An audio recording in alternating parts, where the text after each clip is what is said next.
ಎಲ್ಲರಿಗೂ ನಮಸ್ಕಾರ. ಸರಳ ವಿಜ್ಞಾನದಲ್ಲಿ ನೀರಿನ ಅದ್ಭುತ ಪ್ರಯಾಣ ನೋಡೋಣ. ನೀರು ಹೇಗೆ ಆವಿಯಾಗಿ ಮೇಲಕ್ಕೆ ಹೋಗುತ್ತೆ, ಮೇಲಕ್ಕೆ ಹೋದಂತ ನೀರು ಮೋಡವಾಗಿ ಹೇಗೆ ರೂಪುಗೊಳ್ಳುತ್ತೆ ಅನ್ನುವ ಒಂದು ಪ್ರಕೃತಿಯ ಈ ಪ್ರಕ್ರಿಯೆ ಇದೆಯಲ್ಲ, ಇದನ್ನ ಕೇಳಿ ತಿಳ್ಕೊಳ್ಳೋದಕ್ಕೆ ನೋಡೋದಕ್ಕೆ ಬಹಳ ಸಂತೋಷವಾಗುತ್ತೆ. ನಮ್ಮಲ್ಲಿ ಅನೇಕರಿಗೆ ಮೋಡದ ವಿಚಾರ ಗೊತ್ತಿರೋದಿಲ್ಲ, ನನಗೂ ಅಷ್ಟೊಂದು ಗೊತ್ತಿಲ್ಲ. ಸ್ವಲ್ಪ ಮಕ್ಕಳಿಗೆ ಅನುಕೂಲವಾಗಲಿ ಅಂತ ಇವತ್ತು ನಾನು ಮೋಡ ಹೇಗೆ ರೂಪುಗೊಳ್ಳುತ್ತೆ ಅಂತ ಹೇಳ್ತಾ ಇದ್ದೀನಿ. ಬನ್ನಿ ನೋಡೋಣ.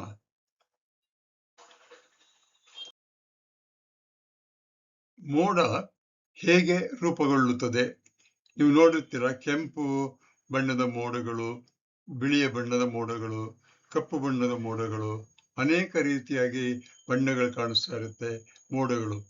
ಆದರೆ ಮೋಡದಲ್ಲಿ ಇರೋದು, ಮೋಡ ಆಗೋದು ಹೇಗೆ ಅನ್ನೋದು ಎಲ್ಲ ಒಂದೇ ತರ. ಆಕಾಶದಲ್ಲಿನ ಮೋಡಗಳು ಹೇಗೆ ಹುಟ್ಟುತ್ತವೆ, ನೀರು ಹೇಗೆ ಆವಿಯಾಗಿ ಮೇಲೆ ಹೋಗುತ್ತದೆ, ಮೋಡದಿಂದ ಮಳೆ ಹೇಗೆ ಬರುತ್ತದೆ ಇನ್ನೊಂದು ಸ್ಟೆಪ್. ಇಷ್ಟನ್ನು ನಾವು ಇವತ್ತು ಬಹಳ ಸೂಕ್ಷ್ಮವಾಗಿ ವಿರಳವಾಗಿ ನೋಡೋದಕ್ಕೆ ಪ್ರಯತ್ನ ಮಾಡೋಣ. ಸೂರ್ಯನ ಬೆಳಕಿನಲ್ಲಿರುವ ರೇಡಿಯೇಷನ್ ನಿಂದ ಇರ್ತಕ್ಕಂಥ ಹೀಟ್, ಬಿಸಿ ಇದೆಯಲ್ಲ, ಅದು ನದಿ, ಕೆರೆ, ಸಮುದ್ರಗಳ ನೀರಿನ ಮೇಲೆ ಹಾಯ್ದಾಗ ನೀರು ಮೇಲ್ಭಾಗದಲ್ಲಿ ಸ್ವಲ್ಪ ಬಿಸಿ ಆಗುತ್ತೆ. ಬಿಸಿ ಆದಾಗ ಅದರಿಂದ ಆವಿಯಾಗಿ ಮೇಲಕ್ಕೆ ಹೋಗುತ್ತೆ. ನೀರು ನಿಧಾನವಾಗಿ ಆವಿಯಾಗಿ ಗಾಳಿಯೊಂದಿಗೆ ಮೇಲಕ್ಕೆ ಏರುತ್ತದೆ.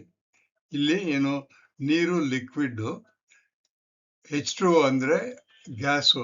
ನೀರು ಗ್ಯಾಸ್ ಆದಾಗ, ಗ್ಯಾಸಿಯಸ್ ಸ್ಟೇಟ್ ಆದಾಗ ಹಗುರವಾಗಿ ಮೇಲಕ್ಕೆ ಹೊರಟೋಗುತ್ತೆ. ಅದೇನೇನೆ ಆವಿ ಅಂತ ಕರಿತೀವಿ ನಾವು, ಇವಾಪರೇಷನ್ ಅಂತ ಕರಿತೀವಿ. ಗಾಳಿ ಮೇಲಕ್ಕೆ ಹೋದಾಗೆಲ್ಲ ನೀರಾವಿ ಜೊತೆಗೆ, ಅಂದ್ರೆ ಗಾಳಿ ಮತ್ತು ನೀರಾವಿ ಎರಡು ಒಟ್ಟಿಗೆ ಸೇರ್ಕೊಳ್ಳುತ್ತೆ. ಮೇಲಕ್ಕೆ ಹೋದಾಗೆಲ್ಲ ಗಾಳಿ ತಂಪಾಗಿರುತ್ತೆ. ಆ ತಂಪಾದ ಗಾಳಿಯಲ್ಲಿ ನೀರಾವಿ ಸಣ್ಣ ಸಣ್ಣ ಹನಿಗಳಾಗಿ ಮಾರ್ಪಡುತ್ತೆ. ಇದು ಜ್ಞಾಪಕ ಇಟ್ಕೋಬೇಕು ನೀವು. ನೀರಾವಿ ಮೇಲಕ್ಕೆ ಹೋದಾಗೆಲ್ಲ, ಎಷ್ಟು ಮೇಲಕ್ಕೆ ಹೋಗುತ್ತೋ ಅಷ್ಟು ಮೇಲಕ್ಕೆ ಹೋದಾಗೆಲ್ಲ ಅಲ್ಲಿ ತಂಪಾಗಿರುತ್ತೆ ವಾತಾವರಣ. ನೀರಿನ ಮೇಲೆ ಸೂರ್ಯನ ಬೆಳಕು ಬಿದ್ದಾಗ ಆ ಕಿರಣದಿಂದ ನೀರು ಬಿಸಿ ಆಗುತ್ತೆ. ಆದರೆ ಮೇಲೆ ಗಾಳಿ ಬಿಸಿಯಾಗಿರೋದಿಲ್ಲ, ತಂಪಾಗಿರುತ್ತೆ. ಆ ತಂಪಾದ ನೀರಲ್ಲಿ ಆವಿ ಸೇರ್ಕೊಂಡಾಗ ಆವಿ ಪುನಃ ತನ್ನ ಸ್ವರೂಪಕ್ಕೆ ವಾಪಸ್ ಬರುತ್ತೆ, ಅಂದ್ರೆ ನೀರಾಗಿ ಕನ್ವರ್ಟ್ ಆಗುತ್ತೆ.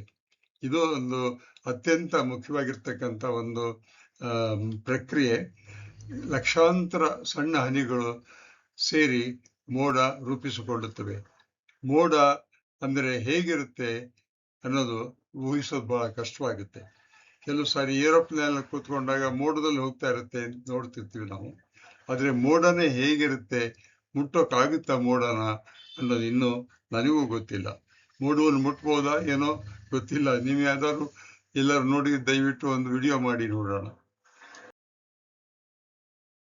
ಸೂಕ್ಷ್ಮವಾಗಿ ನಾನು ಹೇಳಿದೆ, ಸೂರ್ಯನ ಬೆಳಕಿನಲ್ಲಿರುವ ಆ ಬಿಸಿಯಿಂದ ಅಥವಾ ಆ ಒಂದು ಉಷ್ಣದಿಂದ ಅಥವಾ ಶಾಖದಿಂದ, ಎನರ್ಜಿಯಿಂದ ನೀರು ಸಣ್ಣ ಸಣ್ಣ ಆವಿಯ ರೂಪದಲ್ಲಿ ಬಂದು ಮೇಲಕ್ಕೆ ಹೋಗುತ್ತೆ. ಅಲ್ಲಿ ಮೋಡವಾಗುತ್ತೆ. ಮೋಡದೊಳಗಿನ ನೀರಿನ ಹನಿಗಳು ಒಂದಕ್ಕೊಂದು ಸೇರಿ ದೊಡ್ಡದಾಗುತ್ತವೆ. ಹನಿಗಳು ತುಂಬಾ ಭಾರವಾದಾಗ ಅವು ಕೆಳಗೆ ಬೀಳುತ್ತವೆ. ಅದನ್ನೇ ಮಳೆ ಎಂದು ಕರೆಯುತ್ತಾರೆ. ಇದು ನೀರಿನ ಚಕ್ರ, ವಾಟರ್ ಸೈಕಲ್. ಇದು